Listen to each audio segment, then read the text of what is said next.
So when my wife Jenna texted me that Tuesday evening in October, "Staying late with my boss again. Don't wait," every alarm bell in my professionally trained head started ringing like a 5-alarm fire. My name is Eddie Mallory, and I've spent the last 15 years listening to people lie. Not by choice, mind you.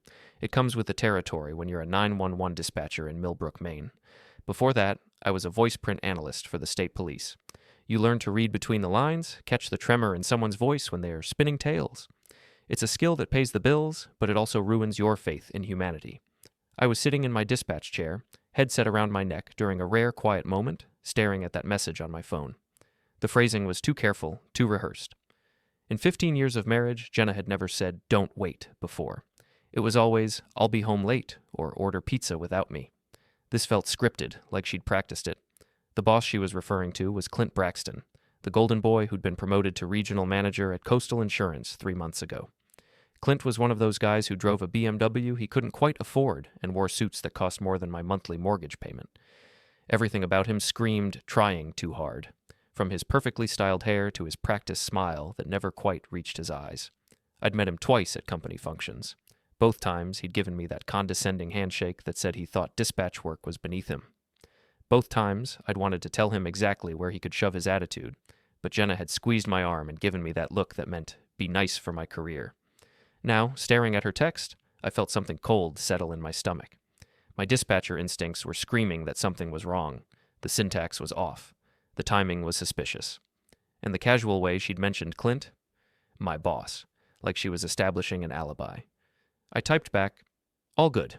I'll keep his wife busy." Then I sat back and waited. Clint's wife was Patricia, a sharp-tongued woman who worked as a paralegal downtown. I'd chatted with her at those same company functions while Jenna and Clint talked shop. Patricia had the kind of dry wit that I appreciated, and she'd made a few comments about Clint's dedication to work that had seemed loaded with meaning at the time. My phone stayed silent. No immediate response from Jenna, which was unusual. Normally, she'd fire back with something like "very funny" or "don't you dare." The silence felt heavy, pregnant with guilt. I tried to focus on work, but my mind kept circling back to that text. In my years as a voiceprint analyst, I'd learned that people's communication patterns were as unique as fingerprints. Jenna's usual texting style was casual, full of abbreviations and emoji. This message was formal, distant, professional, like she was covering her tracks. The next 2 hours crawled by. I handled 3 calls, a fender bender on Route 1, a noise complaint from the Riverside apartments, and a medical emergency that turned out to be an elderly man who'd fallen asleep in his recliner and scared his wife. Routine stuff that usually kept my mind occupied, but tonight I was distracted. At 9:30, my phone buzzed with another message from Jenna. "Meeting running longer than expected. Probably won't be home until after 11. Again, the formal tone. Again, the careful phrasing. And again, no response when I wrote back, "No problem. Patricia says hi." That was a lie, of course.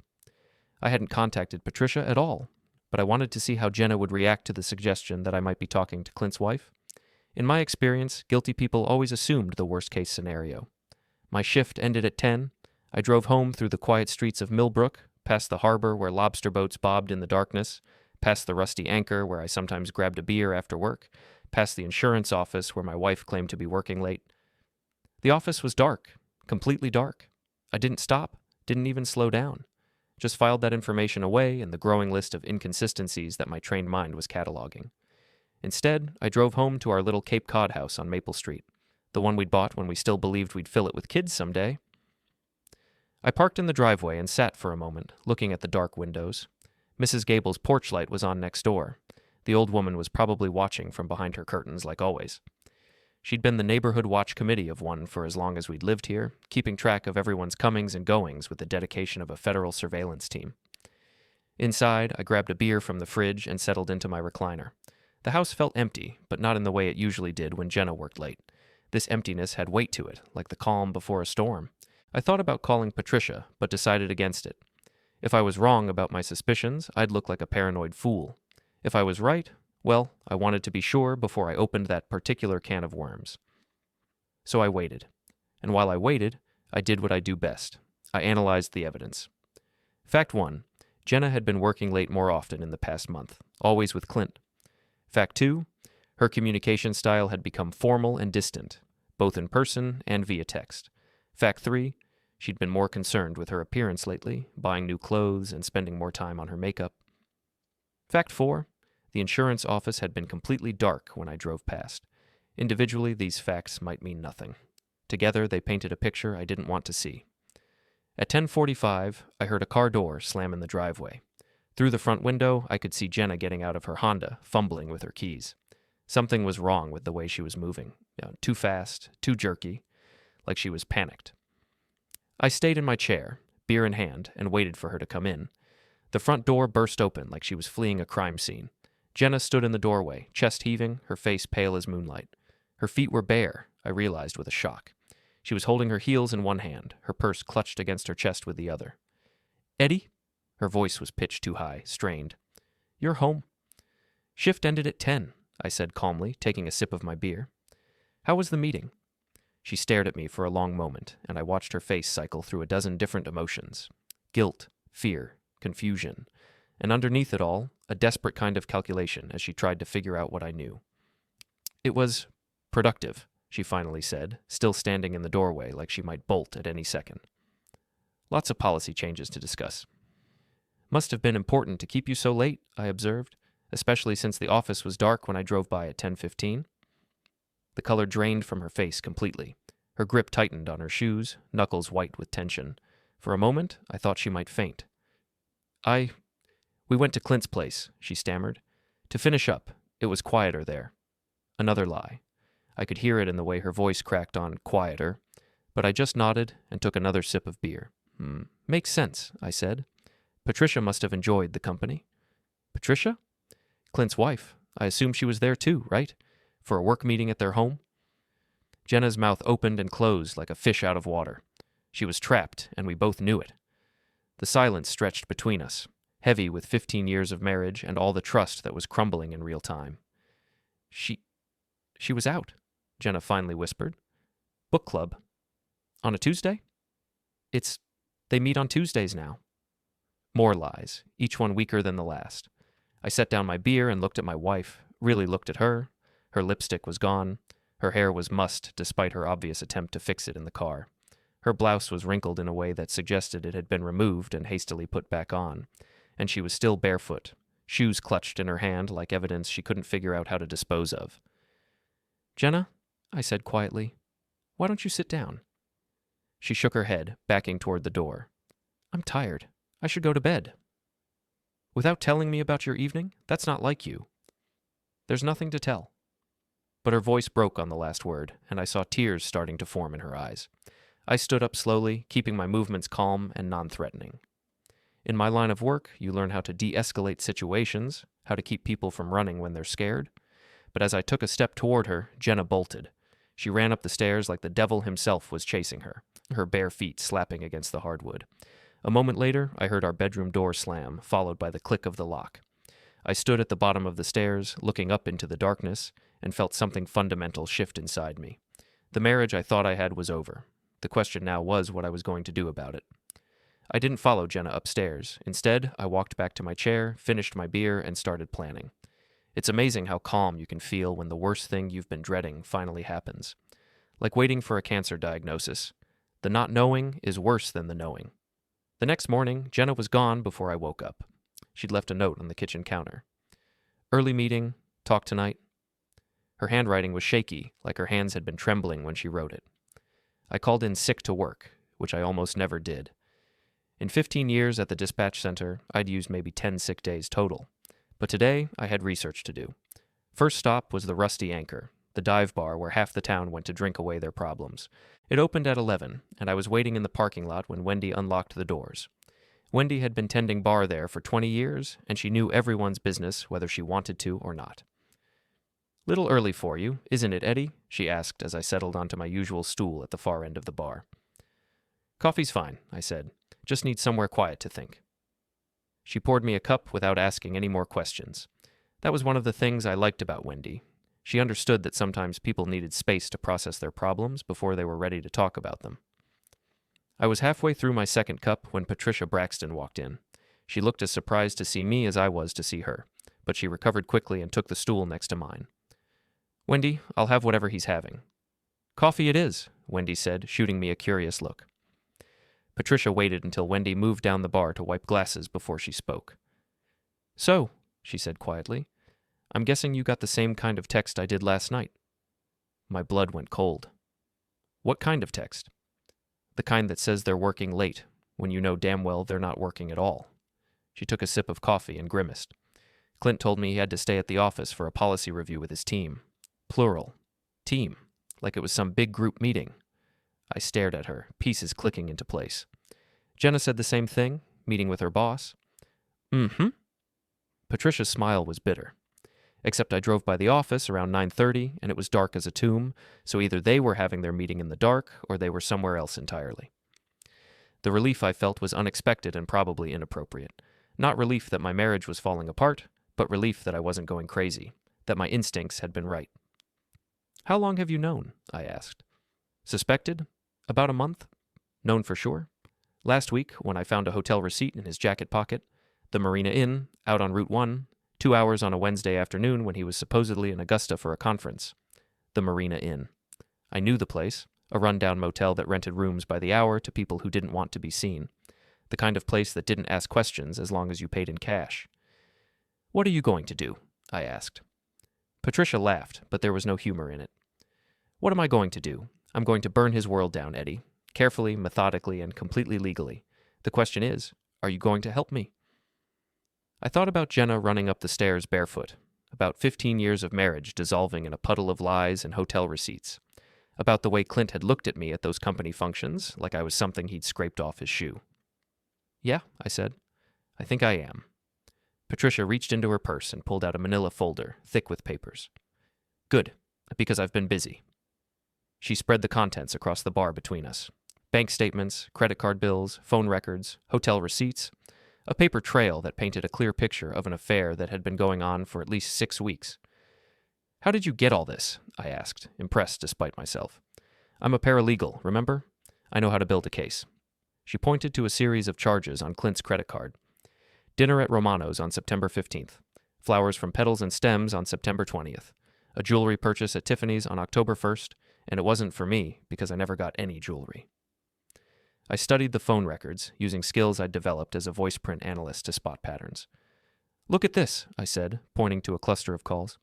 "Every Tuesday and Thursday for the past month, Clint called Jenna's cell phone at exactly 5:15, right when the office closes." "Coordinating their alibis," Patricia said grimly, making sure their stories matched before they went home to lie to us. The evidence was overwhelming, but I wanted more. I wanted to catch them in the act, wanted proof so solid that neither of them could spin their way out of it. "I have an idea," I said, "but I'm going to need your help." That afternoon, while Jenna was at work, I put my plan into motion. I'd learned a lot of useful skills in my years with the police, including some that weren't exactly legal, but weren't quite illegal either, depending on how you looked at them. I started with Jenna's laptop, which she'd left on the kitchen counter. She'd always been careless with her passwords, using the same one for everything, our wedding anniversary. It took me less than 5 minutes to access her email account. What I found there made my stomach turn. Dozens of messages between Jenna and Clint going back 2 months. Not just coordinating their affair, but planning a future together. They talked about leaving their spouses, about Clint getting transferred to the Portland office, about starting fresh somewhere new. The worst part wasn't the betrayal. I'd already accepted that. The worst part was how they talked about Patricia and me, like we were obstacles to be overcome, inconveniences to be managed. Clint called me the dispatcher like it was an insult. Jenna referred to our marriage as the situation I need to resolve. I printed everything, then carefully cleared the browser history and logged out. Jenna would never know I'd been there. Next, I called my brother Sam, who owned a garage downtown. Sam was 2 years younger than me, built like a linebacker, and had never liked Jenna much. He told me once that she had calculating eyes, and I'd gotten mad at him for it. Now I wished I'd listened. "I need a favor," I told him when he answered, "and you're not going to like it." "What kind of favor?" "The kind that involves following my wife and her boss to see where they go when they're not at work." There was a long pause. "Jesus, Eddie. Are you sure about this?" "I'm sure. The question is, will you help me?" "Of course I'll help you. You're my brother." "But Eddie, what are you planning to do with whatever we find?" I thought about that for a moment, watching through the kitchen window as Mrs. Gable watered her flowers next door. She waved at me, and I waved back, wondering if she'd noticed Jenna's strange behavior lately. Probably. Mrs. Gable noticed everything. I'm going to make sure they face consequences for what they've done, I said finally. Real consequences. The kind that stick. That evening, Jenna came home at her normal time, acting like nothing had happened. She kissed my cheek, asked about my day, started making dinner like we were still a normal married couple. The performance was almost convincing. How was the office today? I asked, watching her face carefully. Busy, she said without looking at me. Clint's implementing some new policies. It's going to mean a lot of changes. Changes like what? She shrugged, still focused on chopping vegetables for a salad. Restructuring. Some people might need to relocate for better opportunities.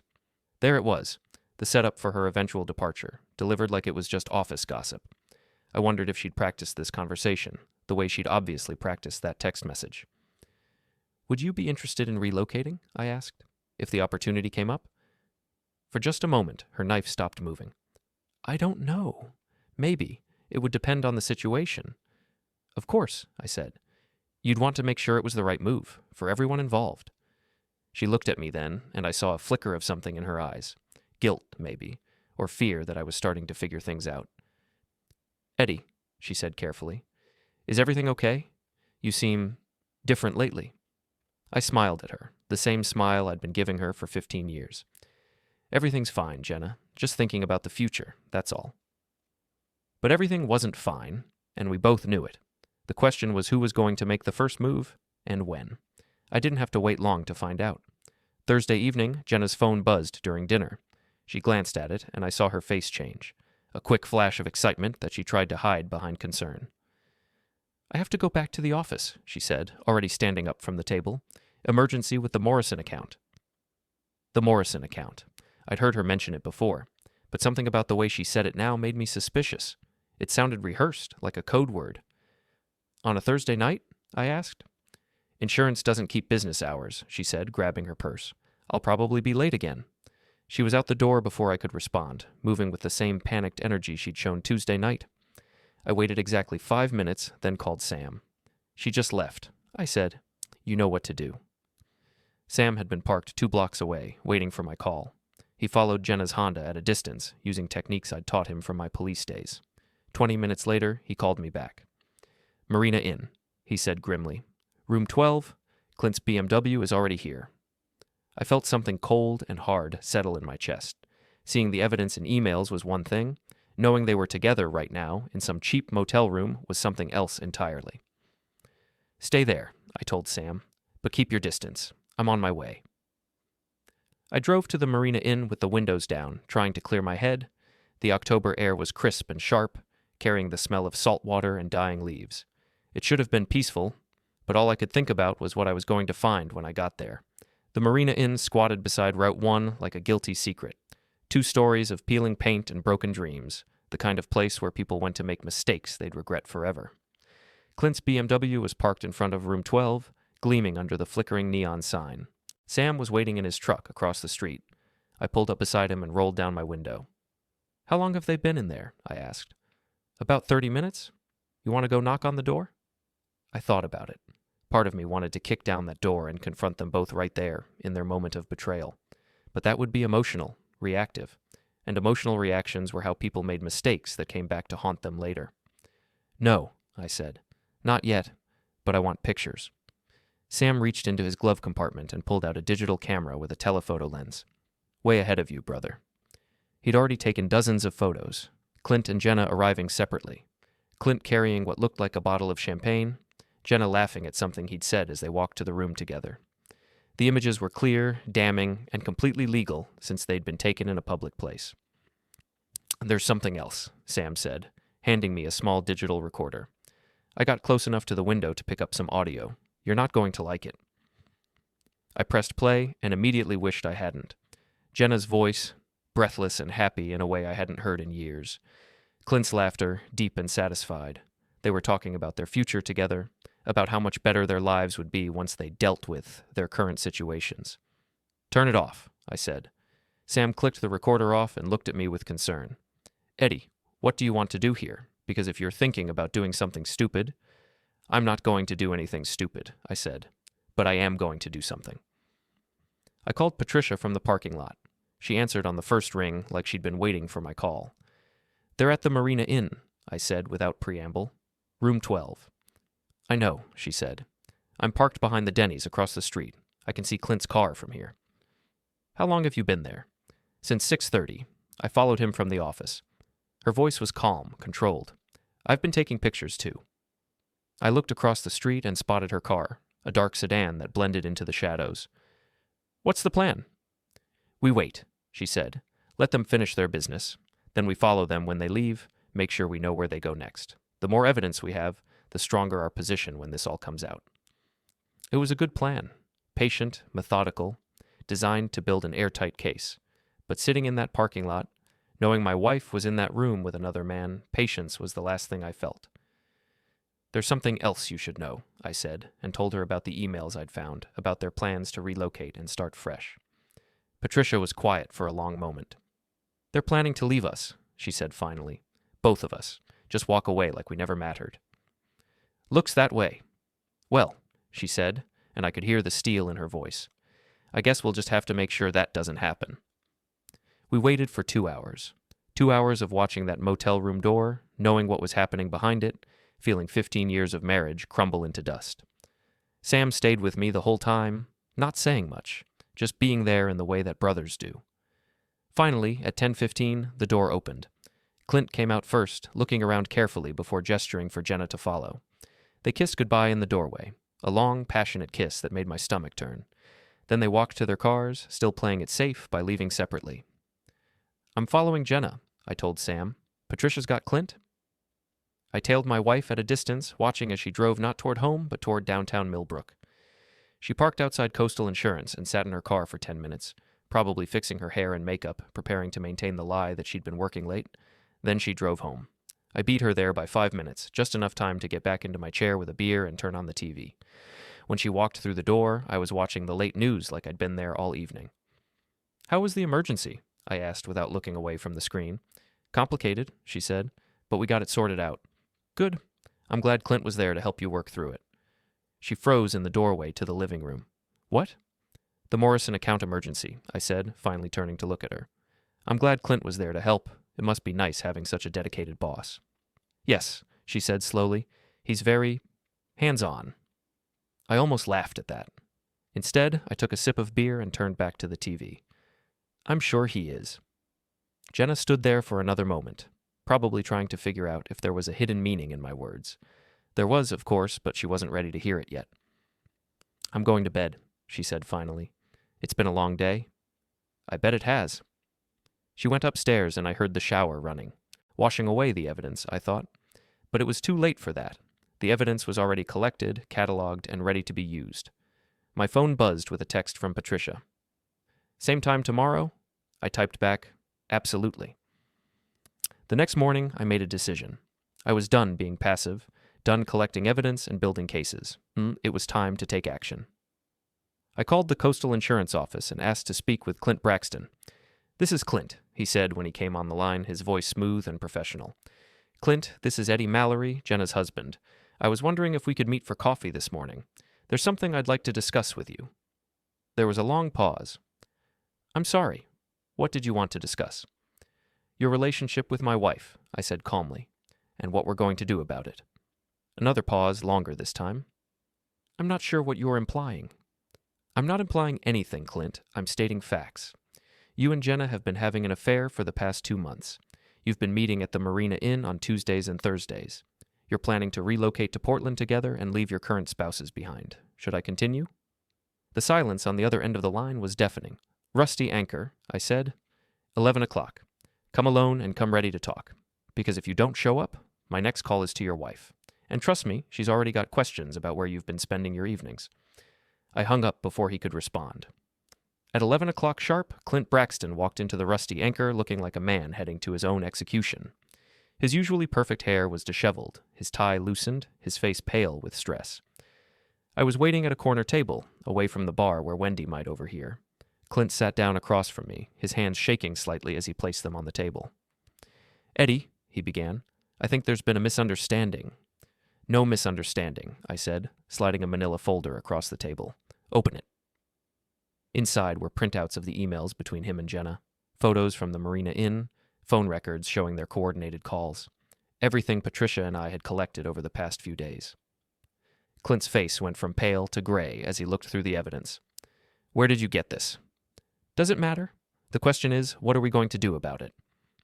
He looked up at me, and for the first time since I'd known him, the arrogant mask slipped completely. What I saw underneath was a scared, small man who'd been caught in a lie too big to spin his way out of. What do you want? He asked quietly. I leaned back in my chair, studying him. I want you to understand something, Clint. You picked the wrong man to screw over.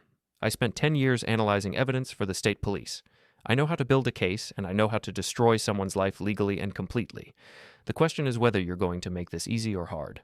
What does that mean? It means you have a choice. You can end this affair right now, today, and we can all try to salvage what's left of our marriages.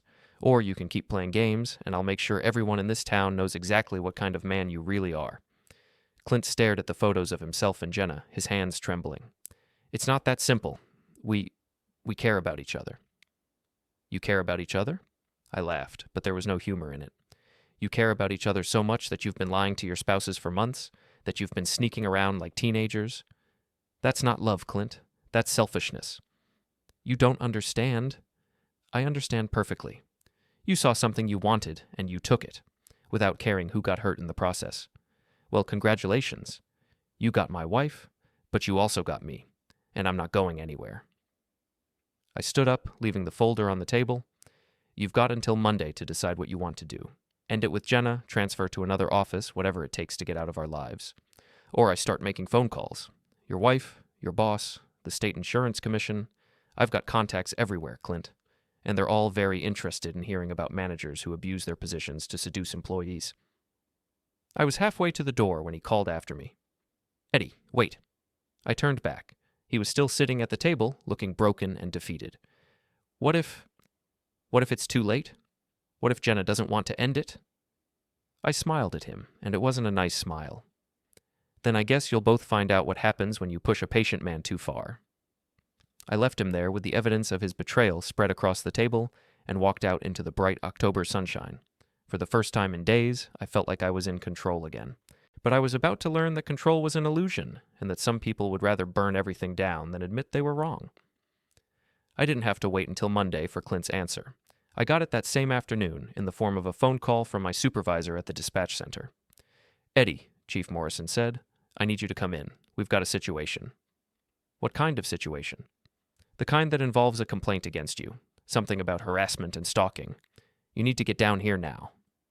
My blood went cold. Clint had made his choice, and it wasn't the one I'd hoped for. Instead of backing down, he'd gone on the offensive. I drove to the station with my hands gripping the steering wheel so tight my knuckles were white. In the parking lot, I called Patricia. They filed a complaint against me, I said when she answered. Harassment and stalking. Both of them? Probably. Clint's trying to get ahead of the story, make me look like the bad guy. Patricia was quiet for a moment. Can they make it stick? I don't know. Depends on how good their story is. I thought about the photos Sam had taken, about following them to the motel. Some of what we did could be interpreted as stalking if they spin it right. Eddie, listen to me. Don't say anything without a lawyer present. And whatever you do, don't lose your temper. That's what they're counting on. She was right. But it was hard to stay calm when I walked into the station and saw Clint sitting in Chief Morrison's office playing the role of concerned citizen. He'd cleaned himself up since our meeting at the Rusty Anchor, put his mask back on. But I could see the fear in his eyes when he looked at me. Eddie, Chief Morrison said, gesturing for me to sit down. Mr. Braxton here says you've been following him and making threats. He's also concerned about his employee's safety. His employee, I said. You mean my wife? Your wife has filed a complaint too, Morrison said, sliding a piece of paper across the desk. She says you've been acting erratically, going through her personal belongings, making accusations. I read through Jenna's statement, amazed at how she'd managed to twist everything. According to her, I was a jealous, paranoid husband who'd become obsessed with the idea that she was having an affair. She painted herself as the victim of my increasingly unstable behavior. This is interesting fiction, I said, handing the paper back. But that's all it is. Eddie, Morrison said, I've known you for 15 years. You're one of the most level-headed people I've ever worked with. But if you're going through a rough patch at home, You need to handle it the right way. Following people around, taking pictures, that's not the right way. So they knew about the photos, which meant they'd been planning this counterattack since our meeting this morning, maybe longer. Chief, I said carefully, what if I told you I had evidence that Mr. Braxton and my wife have been having an affair? Would that change how you look at this situation? Clint shifted in his chair. That's exactly the kind of paranoid accusation. I'm not talking to you, I said, not taking my eyes off Morrison. Chief, I've got emails, phone records, photographs, documented proof of adultery going back 2 months. Morrison looked uncomfortable. Eddie, even if that were true, it doesn't give you the right to stalk people, and it doesn't change the fact that we've got 2 citizens claiming you've been harassing them. So what happens now? Now you go home, and you stay away from Mr. Braxton and his workplace. No more following, no more confrontations, no more threats. If you can't do that, I'll have to consider more formal action. It was a warning, but it was also a trap. They were betting I'd lose my temper, do something stupid that would justify whatever they had planned next, but I'd been handling crisis situations for 15 years. I knew how to stay calm under pressure. Understood, I said, standing up. But Chief, when this all comes out, and it will come out, remember that I tried to handle it quietly first. I left the station feeling like I'd lost the first battle in what was shaping up to be a long war. But wars weren't won or lost in single engagements, and I had resources that Clint and Jenna didn't know about. My first call was to Patricia. They beat us to the punch, I said. Filed complaints, made us look like the aggressors. I figured they might. Clint came home this afternoon and told me he was worried about a disturbed individual who'd been making threats against him at work. Oh. He suggested I might want to stay with my sister for a few days for my own safety. Are you going to? Hell no, but Eddie, we need to be smarter about this. They're playing offense now, which means we need to change our strategy. She was right. Direct confrontation had backfired. Time to try a different approach. What do you have in mind? I asked. Meet me at my office tonight, after hours. I've got an idea, but I need to run some things by you first. Patricia's law office was in a converted Victorian house downtown, all dark wood and brass fixtures. She let me in through the back door at 8 o'clock, after the rest of the staff had gone home. Coffee? She asked, leading me to her office. Please?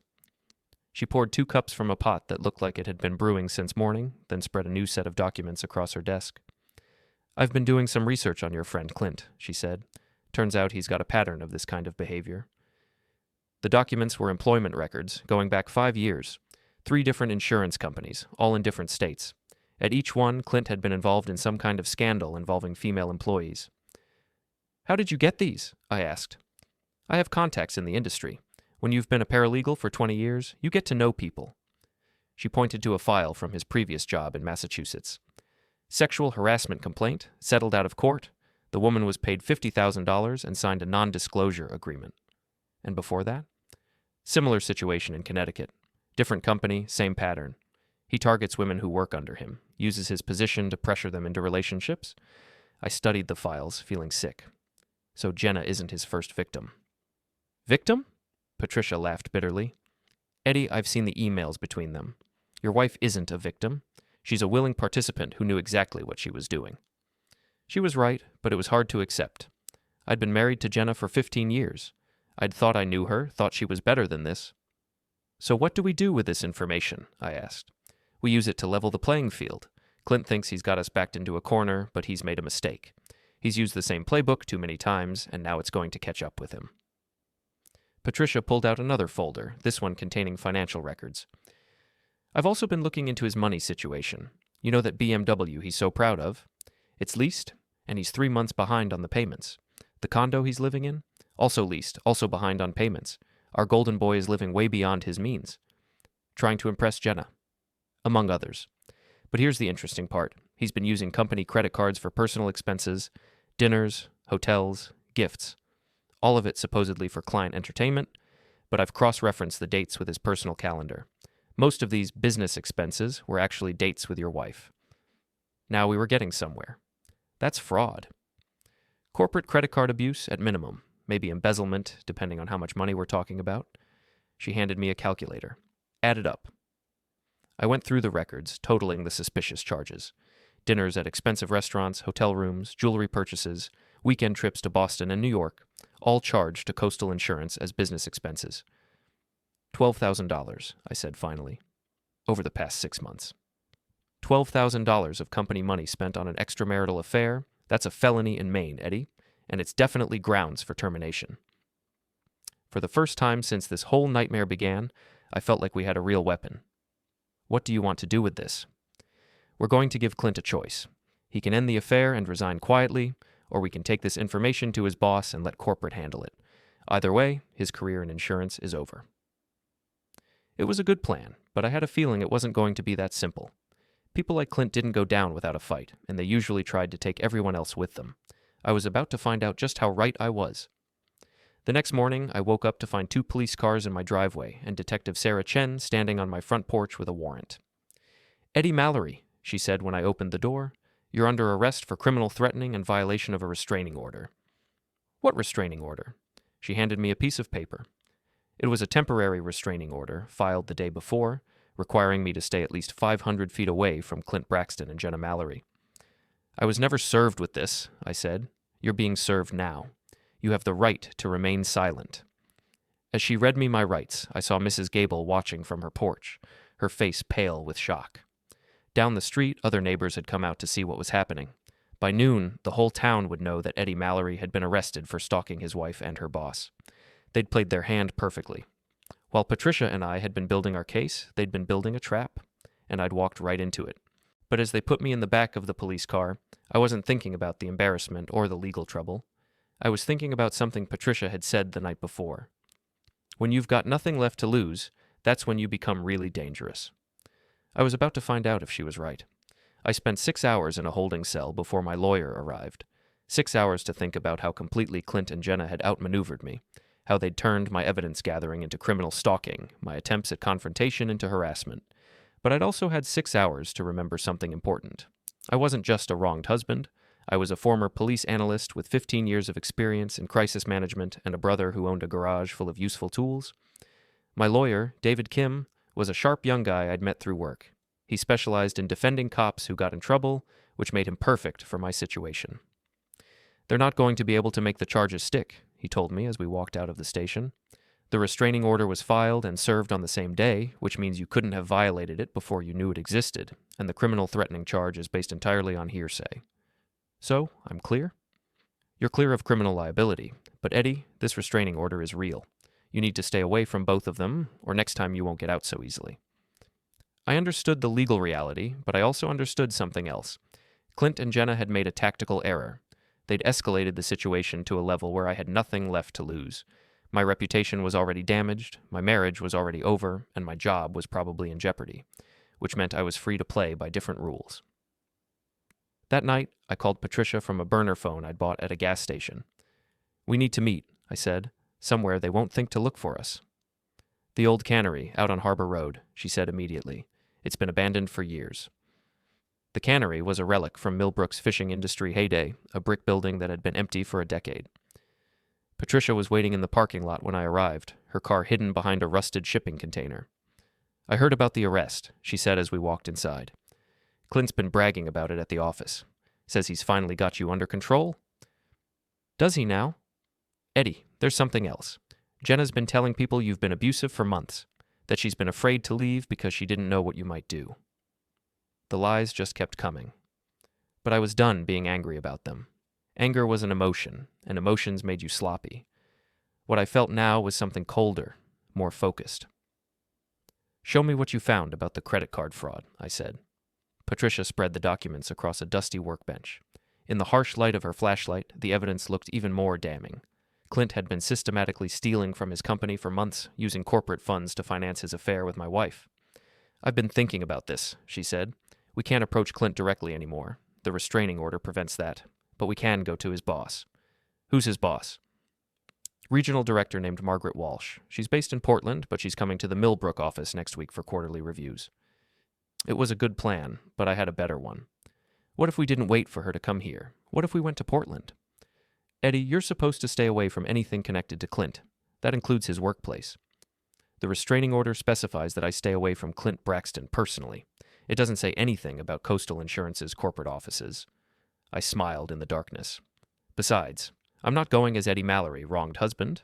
I'm going as a concerned citizen reporting corporate fraud." Patricia was quiet for a long moment, considering. It could work, but if they figure out who you really are, they won't. Not until it's too late. The next morning, I called in sick to work again and drove to Portland. Coastal Insurance's regional headquarters was in a glass tower downtown, the kind of building designed to impress clients and intimidate employees. Margaret Walsh was exactly what I'd expected. A sharp-eyed woman in her 50s who'd clawed her way up the corporate ladder and wasn't about to let anyone threaten her position. She agreed to see me because I'd told her assistant I had information about embezzlement at one of her branch offices. "Mr. Johnson," she said, using the fake name I'd given, "what exactly are you alleging?" I handed her a folder containing copies of all the evidence Patricia had gathered. Credit card statements, expense reports, receipts from hotels and restaurants. Everything carefully organized and cross-referenced. "One of your managers has been using company credit cards for personal expenses," I said, "specifically to finance an extramarital affair." Walsh's expression didn't change as she reviewed the documents, but I could see the anger building in her eyes. Corporate executives hated two things above all else: bad publicity and stolen money. Clint had given her both. "How did you obtain these records?" she asked finally. "I'd prefer not to say, but everything in that folder can be verified through your own internal systems." She picked up her phone and called someone in accounting. I listened as she rattled off charge numbers and dates, asking for verification. Each confirmation made her expression darker. "Mr. Johnson," she said after hanging up, "I'm going to need you to make a formal statement. What you've shown me constitutes serious financial misconduct." I'm happy to cooperate, but I should mention there's more. I told her about Clint's pattern of inappropriate relationships with female employees, about the settlements his previous employers had paid, about the harassment complaints that had been buried. With each revelation, Walsh's face grew stonier. "Thank you for bringing this to our attention," she said finally. "We'll be conducting a full investigation immediately." I left the building knowing I'd lit a fuse that would burn all the way back to Millbrook. Walsh wasn't the kind of woman who tolerated fraud or sexual harassment, and Clint was about to learn that the hard way. But I wasn't done. Not even close. That afternoon, I visited the Marina Inn. The desk clerk was a kid who looked like he was barely old enough to drive, let alone rent rooms to adulterous couples. "I'm investigating insurance fraud," I told him, showing him a badge I'd kept from my police days. It wasn't technically valid anymore, but he didn't need to know that. "I need to know about a couple who've been meeting here regularly. Tuesdays and Thursdays, room 12. The kid's eyes went wide. "Are they in trouble?" "That depends on what you can tell me about them." He pulled out a registration book and flipped through the pages. "Yeah, they've been coming here for weeks. Always pay cash, always book for 2 hours. The guy's got a BMW, real fancy. The woman drives a Honda." "Do you have security cameras?" "Just one, over the front desk, but it covers the parking lot too." "Perfect. I'm going to need copies of those recordings, all of them, going back 2 months." The kid hesitated. "I don't know if I'm supposed to." I leaned across the counter, letting him see the badge more clearly. "Son, this is a criminal investigation. You can cooperate now, or you can explain to a judge why you obstructed justice." 20 minutes later, I walked out with a USB drive containing 2 months of security footage. Clear, time-stamped video of Clint and Jenna arriving at the motel, entering room 12 together, and leaving hours later. Evidence that would hold up in any court in the country. My phone rang as I was driving home. Patricia calling from work. "Eddie, something's happening. Margaret Walsh showed up at the office an hour ago with 2 men in suits. They went straight to Clint's office and shut the door." "How does Clint look?" "Like he's about to throw up. Jenna, too. She's been pacing around the break room, checking her phone every 30 seconds. "Good. Let them sweat." "There's more. I overheard Walsh talking to the suits. She mentioned embezzlement charges, termination for cause, and something about notifying law enforcement." I felt a surge of satisfaction. The trap was closing, and there was nothing Clint could do to stop it. "Patricia," I said, "I want you to do something for me. Call Jenna and tell her you need to talk to her. Tell her you know about the affair and you want to work something out." "Why would I do that?" "Because I want both of them in the same place at the same time, and I want it to be somewhere public where there will be witnesses." "Eddie, what are you planning?" I thought about 15 years of marriage dissolving in lies and betrayal, about Clint's smug face as he filed false charges against me, about Jenna painting me as an abuser to cover her own guilt. "I'm planning to give them exactly what they deserve," I said. "All of it. All at once, in front of the whole town." "The Seaside Festival," Patricia said suddenly. "It's this weekend. Half the town will be there." The Seaside Festival was Millbrook's biggest event of the year. a celebration of the town's maritime heritage that drew thousands of visitors. There would be food vendors, live music, and a stage where local officials gave speeches about community spirit and shared values. It was perfect. "Can you get them there?" I asked. "Leave it to me," Patricia said. "But Eddie, once we do this, there's no going back. Their lives will be destroyed." I thought about that for a moment, about the magnitude of what we were planning. Then I thought about Jenna's lies, about Clint's theft, about the way they'd tried to paint me as a criminal for discovering their betrayal. "Good," I said. "That's exactly what I want." Saturday morning dawned clear and cold. Perfect weather for the Seaside Festival. I woke up early and spent an hour preparing everything I'd need for what was going to be the most important day of my life. The USB drive from the Marina Inn went into my jacket pocket, along with printed copies of the most damaging emails between Jenna and Clint. The financial records Patricia had compiled went into a briefcase, organized and indexed like evidence for a court case. Because that's exactly what this was, a trial. Not in a courtroom, but in the court of public opinion, where reputations were made and destroyed based on the weight of evidence and the skill of the prosecutor. And I'd been preparing for this trial my entire career. Patricia called at 9 o'clock. "It's done," she said. I told Jenna that I knew about the affair and that I wanted to meet with both of them to discuss how we were going to handle the divorces. I suggested we meet at the festival, somewhere public and neutral. What did she say? She tried to deny it at first, but I cut her off.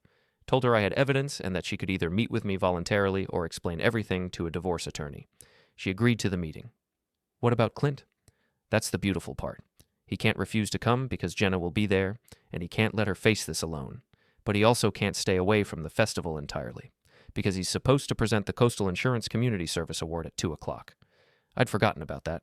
Every year, Coastal Insurance sponsored a booth at the festival and presented an award to a local charity. It was a publicity stunt designed to make the company look like a good corporate citizen. This year, it was going to backfire spectacularly. "Where are we meeting them?" I asked. "The main stage, 1:30, right before Clint's scheduled presentation." Perfect timing. The main stage would be crowded with festival goers waiting for the afternoon program to begin. Maximum audience for maximum impact. I spent the morning at the festival, moving through the crowd like a ghost. I bought a lobster roll from the Rotary Club booth, listened to the high school band play patriotic songs, watched kids get their faces painted with anchors and lighthouses. Normal small-town life, the kind of community event that brought everyone together to celebrate what made Millbrook special. By the end of the day, it would also be the place where two people learned that actions have consequences. At 1 o'clock, I positioned myself near the main stage. The area was packed with families, tourists, and locals, all waiting for the afternoon program. I could see the festival committee setting up microphones and adjusting speakers, preparing for the Community Service Award presentation. Patricia appeared at my elbow, looking nervous but determined. "They're here," she said quietly. "Both of them. Clint's over by the Coastal Insurance booth, schmoozing with potential clients. Jenna's pretending to enjoy the craft vendors, but she keeps checking her phone." "Are they together?" "Not obviously, but I saw them exchange looks when they thought no one was watching." Even now, even with their world falling apart around them, they couldn't resist the pull of their affair. It would be their final mistake. At 1:25, I walked up to the main stage. The festival coordinator, a cheerful woman named Betty who'd been organizing this event for 20 years, was adjusting the microphone. "Betty," I said, "I need to borrow the microphone for a few minutes before the award presentation." She looked confused. "Eddie, what for?" "Community announcement. Very important." "Well, I suppose, but—" I was already climbing the steps to the stage. Behind me, I could hear Betty protesting, but her voice was drowned out by the feedback from the microphone as I tapped it to make sure it was working. "Ladies and gentlemen," I said, my voice carrying across the festival grounds through the PA system, "if I could have your attention for just a moment." The crowd began to quiet, faces turning toward the stage. I could see Clint near his company's booth, his face going pale as he realized what was happening. Jenna was closer to the stage, trapped in the crowd, with no easy way to escape. "My name is Eddie Mallory," I continued. "Some of you know me as a 911 dispatcher here in town. Others might know me as the guy who was arrested this week for allegedly stalking his wife and her boss." A murmur went through the crowd. This wasn't the kind of announcement they'd expected at a family-friendly festival. I'm here today to set the record straight about what's really been going on and to share some information that I think the community has a right to know. I pulled out the first set of documents, holding them up so the crowd could see. These are emails between my wife, Jenna Mallory, and her supervisor at Coastal Insurance, Clint Braxton. They detail a 2-month affair that's been conducted on company time using company resources. The murmur became a buzz of shocked conversation. I could see people pulling out their phones, some to record what I was saying, others to call friends and family who weren't at the festival. But adultery, while morally reprehensible, isn't illegal, I continued. What is illegal is using corporate credit cards to finance that adultery. Which brings me to these financial records. I held up the second set of documents. Over the past 6 months, Clint Braxton has charged more than $12,000 in personal expenses to Coastal Insurance credit cards. Romantic dinners, hotel rooms, jewelry, weekend trips, all of it supposedly for business purposes, all of it actually spent on his affair with my wife. The crowd was completely silent now, hanging on every word. I could see Clint pushing through the people near his booth, trying to get closer to the stage, his face red with anger and humiliation. Some of you might be thinking this is just a domestic dispute, a private matter between spouses, I said. But when someone steals from their employer, when they abuse their position to pressure subordinates into sexual relationships, when they file false police reports to cover up their crimes, that becomes a community issue. I pulled out the USB drive, holding it up like evidence in a courtroom. This contains 2 months of security camera footage from the Marina Inn, showing Mr. Braxton and my wife meeting there regularly during work hours. Time-stamped, date-stamped, completely undeniable proof of their affair. Clint had reached the edge of the crowd near the stage. "You son of a bitch!" he shouted. "You can't do this." "Actually, I can," I replied calmly. "Everything I've said is factually accurate and documented, which is more than I can say for the harassment charges you filed against me." I looked out over the crowd, seeing the faces of neighbors, co-workers, friends I'd known for years. Some looked shocked, others angry. A few seemed almost entertained by the drama unfolding in front of them. "The reason I'm sharing this with all of you," I said, "is because Mr. Braxton and my wife have spent the past week trying to destroy my reputation to cover up their own crimes. They've painted me as a stalker, an abuser, a man who can't handle his wife's success. They've used the legal system to silence me, thinking they could get away with their betrayal if they just discredited the messenger." I paused, letting that sink in. But the truth has a way of coming out, doesn't it? And the truth is that Clint Braxton is a thief and a predator who's been using his position at Coastal Insurance to steal money and seduce employees. The truth is that my wife has been a willing participant in both the affair and the cover-up that followed. Clint was trying to climb onto the stage now, but festival security was holding him back. "This is slander," he yelled. "I'll sue you for everything you've got." "With what money?" I asked. "I understand Coastal Insurance terminated your employment yesterday afternoon. Something about embezzlement and sexual harassment. Funny how these things have a way of catching up with you." The crowd gasped. Clint's face went from red to white in an instant. He hadn't expected me to know about his firing, hadn't realized that his corporate masters had already cut him loose.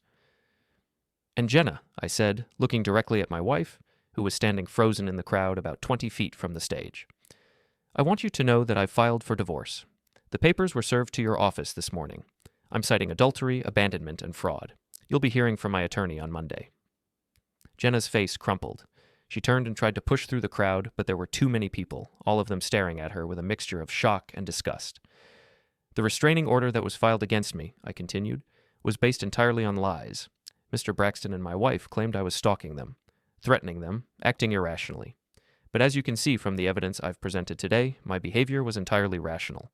I was investigating crimes, gathering evidence, and trying to protect myself from people who were willing to destroy an innocent man to cover up their own guilt." I looked out over the crowd one more time, seeing the faces of people who would remember this day for the rest of their lives. "I want to thank you all for listening, and I want to remind you that when someone shows you who they really are, you should believe them." I set the microphone back on its stand and walked down the stage steps. The crowd parted in front of me like I was Moses crossing the Red Sea, everyone staring, but no one quite sure what to say. Behind me, I could hear Betty trying to restore order, announcing that the Community Service Award presentation would be delayed indefinitely. I could hear Clint shouting something about lawsuits and slander, his voice cracking with desperation. But I wasn't listening anymore. I was walking toward my truck, feeling lighter than I had in months. Patricia caught up with me in the parking lot. "Eddie," she said, that was incredible." "It was necessary," I replied. "They wanted to play games with the truth, so I showed them what the truth actually looks like." "What happens now?" I thought about that as I unlocked my truck. Now they live with the consequences of their choices. Clint's career is over, his marriage is probably finished, and he's facing potential criminal charges for embezzlement. Jenna's lost her job, her reputation, and her marriage. They've got each other, I suppose, but I have a feeling that won't last long once the reality sets in. And you? I start over, a clean slate, clear conscience, and the satisfaction of knowing that I fought back when someone tried to destroy me. I drove home through the quiet streets of Millbrook, past the harbor where the lobster boats were coming in with the day's catch, past the rusty anchor where I'd probably celebrate with a beer later, past the house that would soon be mine alone. In my rearview mirror, I could see the smoke from the festival's food vendors rising into the clear October sky. By tomorrow, everyone in town would know the whole story. By next week, it would be the stuff of local legend. The day Eddie Mallory fought back.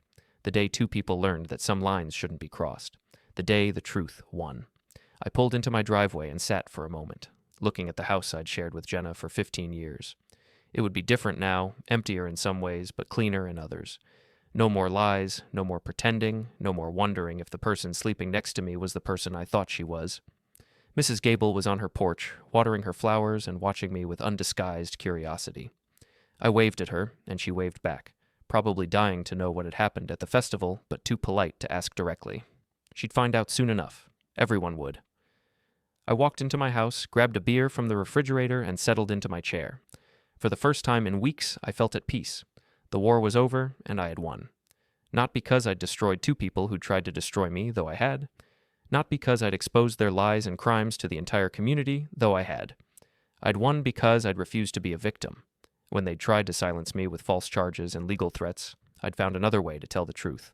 When they'd tried to paint me as the villain in their story, I'd shown everyone who the real villains were. Most importantly, I'd proven to myself that some things are worth fighting for. Truth, justice. The right to defend yourself when someone tries to tear down everything you've built. My phone buzzed with a text message. I looked at it, expecting another threat from Clint or another lie from Jenna. Instead, it was from Sam. Heard about what happened at the festival. I'm proud of you, brother. Beers on me tonight. I smiled and typed back, make it 2 beers. I've got a lot to celebrate. Outside, the sun was setting over Millbrook, painting the sky in shades of orange and red. It was beautiful, peaceful, full of promise for tomorrow. I raised my beer in a silent toast to the future, to new beginnings, to the satisfaction that comes from fighting the good fight and winning. Then I settled back in my chair and enjoyed the silence of a house finally free of lies.